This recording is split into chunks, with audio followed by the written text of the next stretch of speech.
he knew Mia. No. He didn't know Mia at that time? No, he was just down here looking for a female artist, and ironically, he came to Peaches Records, and Mia was working there. Of course, but did he know who Mia X was at that time? No.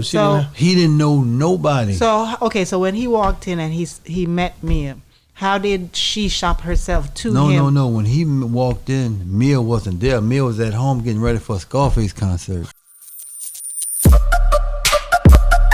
Yeah, we on Boss Talk 101. Yeah, we gonna talk. Think about, and he said it made him better. But think about the fact that he was the first of many. Right. Because you got to realize Snoop came after that and he had a different lingo. Yeah. But that was way on down. But just the many different people he was about to work with like that. Now, he wasn't thinking like that at the time, pretty sure. You weren't thinking I'm about to work with a lot of people. No. You were just thinking I got to get this guy's sound right because he's not sounding like us. Exactly. But see, you look at, you brought up Snoop, but see, Snoop come from under Dre. Correct. So when Snoop came to No Limit, it kind of had me like, damn.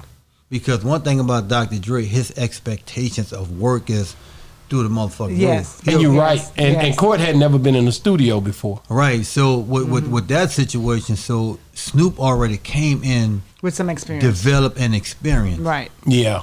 Court came in green, and ready to roll. Right. He just wanted to come in. You know what I'm saying? So I'm just trying to, and the top of, like I said, he was always nice. Yeah. But sometimes, like when Shaq and Kobe was in the Lakers, they didn't pop until Phil Jackson came. That's right. They had all that talent. Yeah, and couldn't figure it out. Right. So, but when Court came, I'm mapping it out. Okay, let me see how this gonna work. What did P say to you about that? Like, far as the way you guys would work? P he never questioned me. Mm-hmm. He never. He just knew y'all had to figure it out. Yeah, he knew I was gonna figure it out. That's the traits of a boss. Yeah, good leader, definitely. He knew the trait. He never questioned nothing that I did. I've never remember P getting in the studio and say, "Man, I don't like that beat." Like whatever I pulled up, he jumped on it and knew I was gonna make it work. Because you know what is good for the team. You know what he likes. You already know everybody. He know good music. Right, but see, another thing about it too with P is that when I finally got with P was like, I finally have my own sound. He had his own music identity. That made him feel like this is it. Right, because P worked with some bad motherfuckers when I got him with him in California, like EA Ski. Yeah, but he still didn't have his own sound. He didn't have his own. Wasn't that Louisiana. It was a Bay Area sound. That's right. And EA Ski, DJ Darryl, and K. Lou is like they ran that Bay Area shit. You know, EA Ski, he did like all Spice One shit. DJ Darryl, he did Tupac, Keep Your Head Up, and then he had K. Lou that who P worked with a lot. But see, that make me think of something else. Like, how did you and P like really know that y'all were about to work together? Like how did y'all know?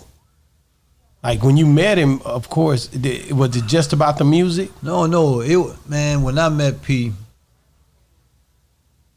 it was in Atlanta at the very last Jack the Rapper convention. Okay.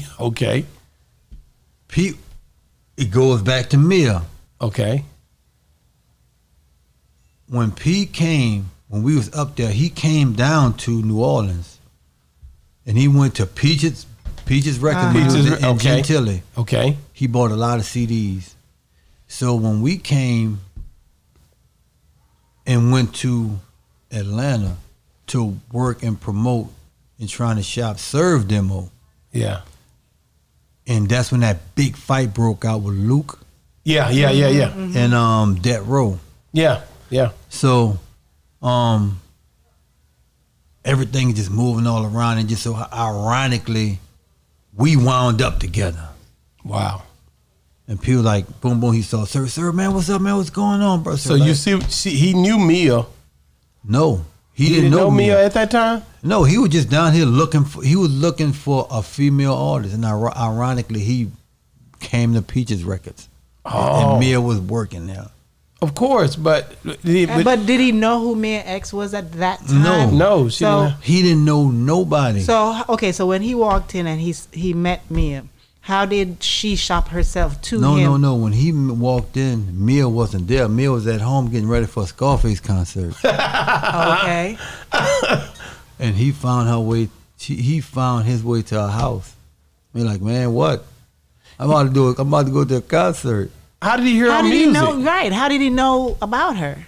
Look, every artist that P met through me, he didn't hear nothing. It was just that if I'm bringing them in, So you knew Mia. Who told him about Mia? the people at the store, Sharani and all the other employees. So he came here and was talking to everybody, and then they told him about. He just came here To drop them CDs off. to Right. buy and because, like I CDs, said, right? he And then just- they told him about Mia. They told him about Mia. He was looking for artists, a female Okay, artist. And they told him, man, you got got Mia you. X work here. And she go in. And that's all. That's all he needed to know. Wow. That's all he needed to know. So it's like when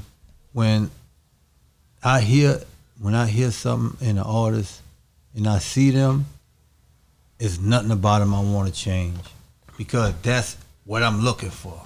Wow. Well, wait a minute. Now I got to call you out on that. The only reason I got to call Big Court. Now this when they was young. Now see, this the Look at young that KL. look. Well, This the Hold young on. KL. You see that look?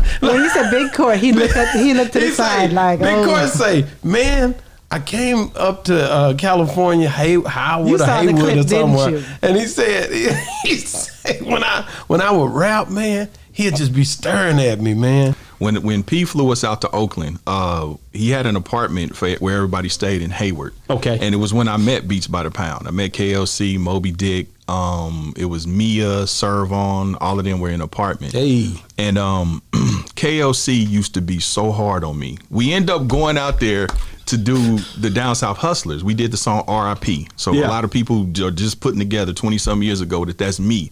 I'm on the inside of the cover, on the CCG cover. Yeah. But so we end up recording an album out there as well. It's the first time we got to meet K-Lou, and we got beats from Al Eaton. These is the folks that was doing shit Too Short. So we thought we made it. Yes, you know sir. what I mean? Yes, sir. And Ed Banks and all of them. yeah, man, this KLC used to I felt like he used to make me stay after class. Like, you know what I'm saying? He would just stand, I would be in there doing my verse, and he would stand in the window and just look at me. Do it again, bruh.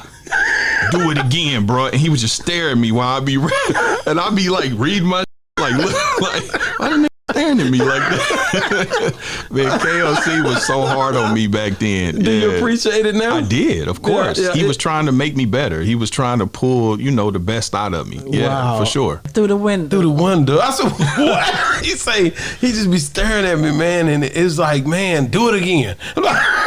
I said, that's the young KL. Right, but see, I'm gonna tell you why it was like that with Court, right?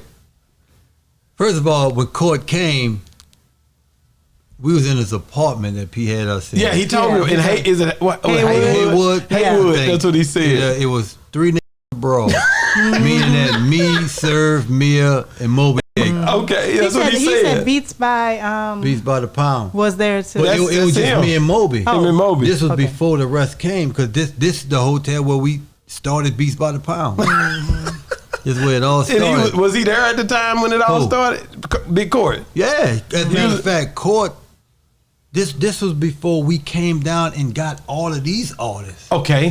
This was when I came down, and there was only me, Mia, Serve, and Moby. Okay. So when we up there, we working with Al Eaton, Too Short producer. Who was up there? There was a couple producers that we worked with. I know Al Eaton was one. K-Lou. So Court was a product that P bought in. Okay. Yeah, he said Yeah. that. So it wasn't on me. So now the reason why I was so hard on Court was that one of the guys he was with that was in a group with him. Yeah, he talked the about manager. it. And he No, said this no, was he one of the the group one that members. didn't like Master P. He didn't, I thought that he was didn't like manager. Master No, P. he didn't like P. Nah, he said he didn't like him because he was trying to get he wanted to advance. He thought Right. and Court was like, this is an opportunity, so they was Right. having issues about Right. that. But see, the thing about what Court was that like Court from Kansas. Yeah. Right. So Kansas City, Missouri. Kansas City, Missouri. Let me get that straight. Let me get that. You From know Kansas about- City, you know Missouri. about it. Right. So when I taken somebody, first of all, they're from where I'm from. Where you from? So, but when Court came in, It changed. he the- was like came in outsider. with P. So my thing is, as a matter of fact, outside of Big Ed and the one that was with True, Court was like the first one that P bought in. That's what he outside said. of what he had and what I had. Yeah. Okay. So when P bought him in, I'm just trying to figure out Why? how am I gonna make this work because Court was dope though, But his sound was different. but his sound and his lingo was different. That is something else. This, You know what I'm saying? different That's ty- what different styles of- Masterpiece saw. Right. But it was to the point like when Court came in as a producer, certain things by me being from New Orleans, I didn't have to tell Slim because it's just the New Orleans in him. Correct. It's just gonna come Right. natural. So I'm just trying to fix a way to make it work with me and Court. Now I know I was hard on him. Now you think about this. I was letting him have it. but listen though, you made him better, though. But think Oh about yeah, it was to make him better. But think Yeah, we on Boss Talk 101. Yeah, we gon' talk.